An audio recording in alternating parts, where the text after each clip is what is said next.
Hello အားလုံးမင်္ဂလာပါအခုကျွန်တော်တို့ setup လုပ်ရအောင်ပေါ့နော်အဲ့တော့ setup လုပ်ရအောင်ဆိုတော့ကျွန်တော်ဒီမှာ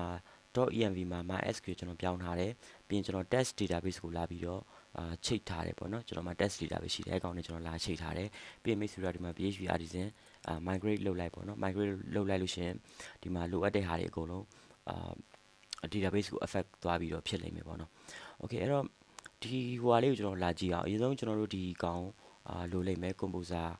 ဒီမှာကျွန်တော် install တစ်ချက်လုပ်လိုက်မယ်ဒီ gwt org ပေါ့နော်ဒီကောင်ပြီးရင်ကျွန်တော်တို့ဒီမှာvendor publish နဲ့ဒီ gwt org မှာရှိတဲ့ဟာတွေကိုကျွန်တော်တို့config တွေပေါ့နော် okay publish လည်းပြီးလုပ်လိုက်မယ်ဒါဆိုရင်သူကconfig ထဲမှာconfig/gwt okay config ထဲမှာဒီ gwt နဲ့ဆိုင်တဲ့ configuration file ရလာလိမ့်မယ်ပေါ့နော်ရလာလိမ့်မယ်ပြီးရင်ကျွန်တော်တို့ဒီမှာ secret key အရင်သတ်မှတ်ပေးလိုက်မယ်ဒီ gwt secret ကိုနော်အဲ့တော့ php artisan gwt okay secret ဒါဆိုလို့ရှိရင်ကျွန်တော်တို့ရဲ့ဒီ config ထဲကgwt မှာ okay ဒီ secret မှာပေါ့နော် secret မှာတစ်ချက်ကြည့်အောင် okay ဒီမှာ gwt secret မှာသူကကျွန်တော်တို့လာပြီးတော့တခု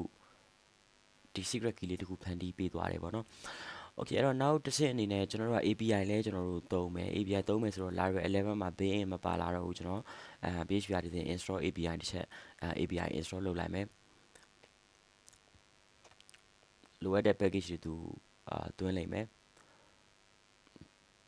database migrate publish တဲ့ကျွန်တော်ဒါ yes ပေးလိုက်မယ်နော် okay ဒါဆိုရပြီဆိုတော့ကျွန်တော်ဒီဟိုဟာroute ထဲမှာဒီမှာ API တော့ PHP တခုသူက file လေးထုတ်ပေးလိုက်မယ်ပေါ့နော်ဒါဆိုလို့ရှိရင်ကျွန်တော်တို့အစင်းသင်းဖြစ်ပြီအစင်းသင်းဖြစ်ပြီဆိုတော့ကျွန်တော်ဒီမှာတခု API client လေးတခုကိုကျွန်တော်ညွှန်းပေးခြင်းနဲ့ကျွန်တော်ဒီရဲ့ API client လေးလာပြီးသုံးမယ်ပေါ့နော်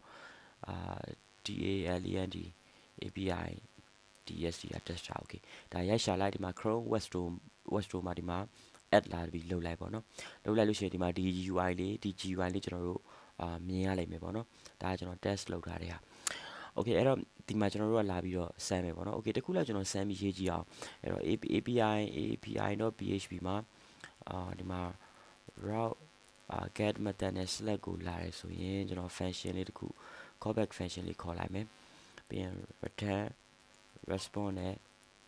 gsum name ကိုကျွန်တော်က mtk okay ဒီလို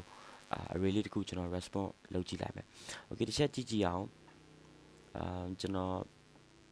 ဒီမှာ add project နဲ့Laravel API or API လို့ပြောလိုက်မယ် okay အဲ့တော့ဒါ Laravel or API မှာဒီကောင်ကြီးရမလို့ကျွန်တော်ဖြတ်လိုက်မယ်ပြီးတော့ဒီ Laravel or API နဲ့မှာကျွန်တော်ကဒီမှာနှိပ်ပြီးတော့ request တခုယူမယ် okay ဒီမှာ request okay ဒီမှာ request ရပြီ request မှာကျွန်တော် https ထည့်လို့မရဘူး localhost port နံပါတ်8000ရဲ့ API select ကိုကျွန်တော်လမ်းခေါ်ရင်ခုနကဟာလေး response ထွက်လာရမယ်ဒါကဘာကို error ဖြစ်ချင်တာname mtk တော့ပေါ်လာပြီနော်အော်ကျွန်တော်တင် Laravel ဟိုဟာ version ကြောင့်ထင်version ကြောင့်မဟုတ်ဗျာဒီမှာ automatic သူကဟို01ကိုသူပြောင်းသွားနော် okay 8000ကိုကျွန်တော်လမ်းခေါ်လိုက်မယ်တစ်ချက်ပြန်ဆင်းလိုက်မယ် okay ဒါဆိုရင် name mtk ဆိုပြီးတော့ထွက်လာပြီပေါ့နော်ဒါဆို API ကိစ္စလည်းရပြီအဲ့တော့ဒီ API ဒီ client တွေကိုကျွန်တော်တို့သုံးမယ်ပေါ့နော် okay အဲ့တော့ကျွန်တော်နောက်ထပ်သင်ခန်းစာတစ်ခုရလို့ရှင်ဒီ login API နေပါကျွန်တော်ရေးကြည့်အောင်အားလုံးကျေးဇူးပါ